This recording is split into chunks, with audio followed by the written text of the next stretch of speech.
Bonjour, donc Julien Bouziquier, donc je suis installé en tant qu'exploitant agricole depuis 2021. Bonjour, je m'appelle Océane, je suis la compagne de Julien et du coup je le suis sur le projet en tant que conjointe collaborative.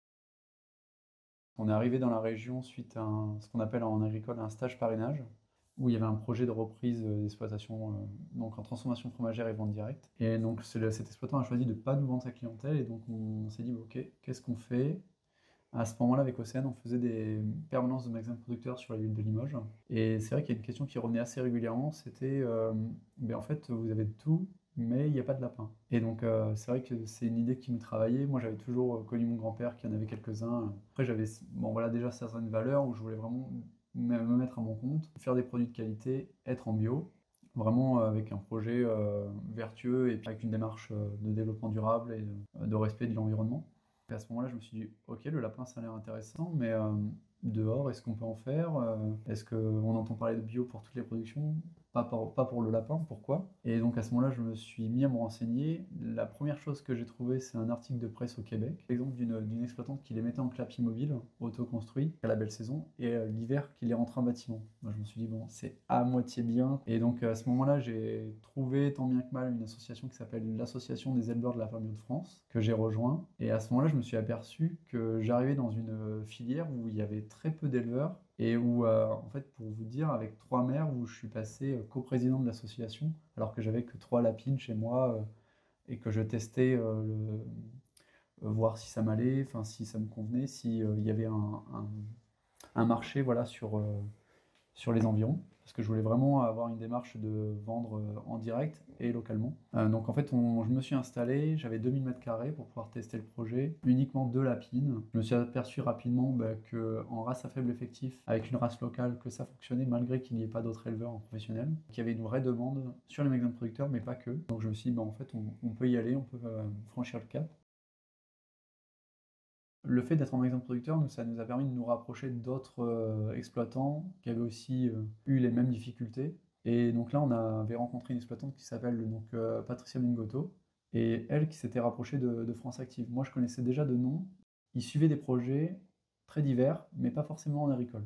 Donc à ce moment-là, elle me rassurait en me disant, mais non, non, Julien, va les voir, et peut-être que. Moi, je connaissais pas du tout la démarche. J'ai été assez surpris parce qu'en fait, ça a été une démarche très rapide où il y avait un peu de pression parce qu'on y avait on était présent devant un comité et tout ça, mais ça devenait plus concret. Et après, on avait aussi des retours de divers acteurs et c'était hyper formateur aussi. Et finalement, on a été suivis et nous, ça nous a permis de débloquer en fait des prêts bancaires derrière, des subventions qui ont fait qu'on puisse construire notre projet totalement. On a le lapin entier, découpé sous vide. On vend aussi tout ce qui est gigolette, cuisses, rables au détail. Et il y a les produits transformés.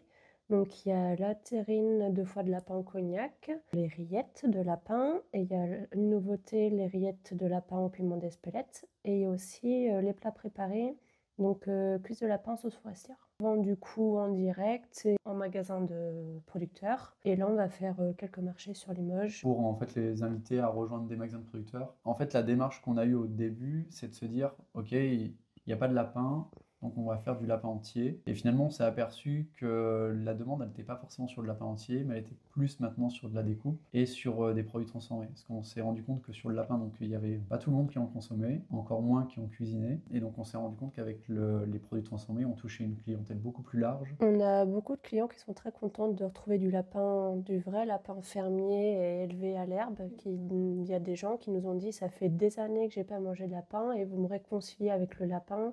Mm. C'est la première fois depuis des années que je mange un lapin d'aussi bonne qualité et ça, Ouais. c'est vraiment une fierté, je trouve, d'avoir ce genre de retour et on est vraiment content que les clients Ouais. soient de cet avis-là et qui soient contents de la qualité qu'on propose en fait dans nos produits. Ah oui, on est labellisé bio. Après, on a plusieurs autres labels. On essaye de ne pas perdre le consommateur. On a 2 autres labels qui sont bienvenus à la ferme. Ça, c'est plus pour le fait de.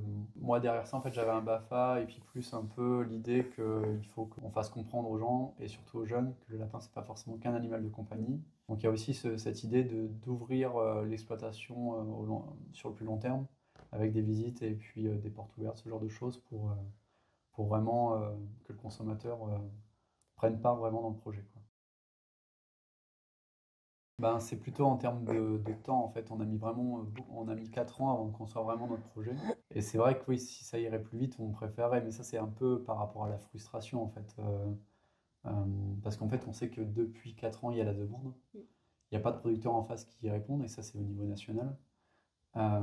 Et enfin, c'est vraiment dommage, quoi. Donc on se dit que, enfin, il faut qu'on aille plus vite. Et aussi, je pense le fait qu'on aurait fait les choses différemment, parce qu'au Mm. tout début, bah, on a tout fait en autofinancement et en autoconstruction, Mm. du coup. Et je pense que Ah oui, après complètement, ouais. réflexion, tu Ouais. aurais réfléchi les choses autrement pour demander des prêts aux banques et pouvoir faire en sorte que le projet démarre un peu plus vite Mm. et avec des qualités de matériaux de meilleure qualité Mm. et une plus grosse quantité d'un coup. Parce que vu que Ouais. Julien a tout financé lui-même en cumulant 3 boulots d'un coup pendant un certain moment, Mm. bah en fait, la semaine il travaillait et le week-end c'était fabrication de clapier à la chaîne et du coup c'était assez intense et du coup ouais c'était au niveau de ça, je pense qu'on le referait autrement par rapport à ça. Bah déjà là l'objectif avec les bâtiments qui devraient arriver, on espère bientôt, Mm. c'est de doubler le cheptel. Mm. Donc ça ferait un plein temps Ouais. pour toi. Par la suite, développer l'activité. Là, on a encore beaucoup de demandes au niveau des magasins de producteurs et d'autres clients où on n'a pas encore commencé à fournir parce qu'on n'a pas encore assez de production pour l'instant. Mm. Et par la suite, je pense que même on pourrait livrer plus loin si c'était possible en fait, parce qu'il y a de Mm. la demande. Comme l'an dernier, on avait été contacté par une épicerie fine en Corse ou des restaurateurs assez éloignés, Bah, sur Paris, ou on aussi a eu des des personnes qui demandes. sont prêtes à le prendre en chrono fraîche à l'autre bout de la France parce qu'ils ne le trouvent pas localement. Et on se dit que c'est un peu dommage. Enfin, moi, en face, avec le fait d'être coprésident de l'association de producteurs, je me dis que c'est vraiment dommage. Par exemple, là, on a une commande qui vient d'arriver pour Carcassonne.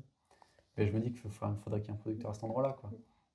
Donc, je pense qu'il y a encore beaucoup de choses à faire et pour l'instant, on est même loin de suffire, même localement. Donc, il va déjà falloir qu'on arrive à faire ça.